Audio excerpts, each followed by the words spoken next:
Ng'anyo mar lakteche donjo chieng' mar 9 kawuono tok twak e kind riwruog lakteche KMPDU kod jodito mag sirkal mano timre otieno manyoro gore lwanda. Kaluwore kod jatend jotije piny owacho Felix Koskei, twak nodhi maber ma winjruok obedie mar chugo komiti mondo konye weche mag medo lakteche osara, mak mana ni winjruok ne ok obetie ewi medo lakteche osara.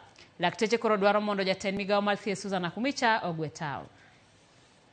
Twak e kind lakteche kod jodito mag sirkal manyo bagi otieno manyoro mar temo tieko ng'anyo mar lakteche madhi nyime pacho ka nochako gore lwanda. Mano ne en romo mar adek e kind sirkal kod riwruok mar lakteche nyaka ne ng'anyo mar lakteche chakra juma mokalo. E ng'anyo ma kawuono mano bagi boma Nairobi, lakteche koro dwaro mondo jatend migawo mar thieth Susan Akumicha ogwe tao. Nakumicha! Kane oloso kod jofwambo, jagoro maduong' mar riwruok mar lakteche David Jatela wacho ni romo e kindgi kod sirkal pok onyago olemo kaluwore ni sirkal kwedo winjruok mar meto mar osara mano time kind sirkal kod riwruok mar lakteche higa mar 2017. In all those meetings, they don't acknowledge the CBA that they signed. They have seen our 19 issues, but they've offered no response on any of them.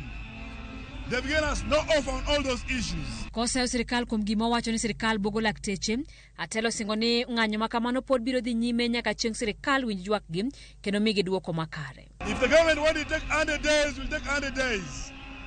If the government want to take 200 days, we'll take 200 days. We will not be intimidated. We will not be victimized. We are out to show that they can fire all of us. We have nothing to lose by the chance the change that they've given us. Kaluwore kod jatend jotij piny owacho Felix Koskei, romo manyo bagi kind lakteche kod sirkal nogore lwanda tok winjruok osebedo ewi chudo mar lakteche motieko tiegruok margi. Our friends on the other side, once all the interns wanted to all the interns to be still called interns, and they want to be paid 206,000 as opposed to other interns who are being paid 25,000, 35,000 maximum. And at the same time, they want government to employ all of them at the same time.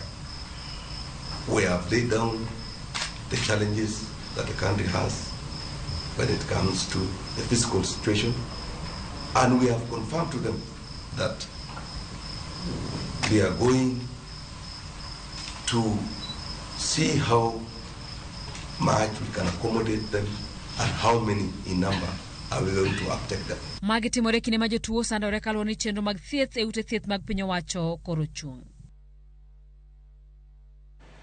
Duol mochung'ne kedo ne ratiro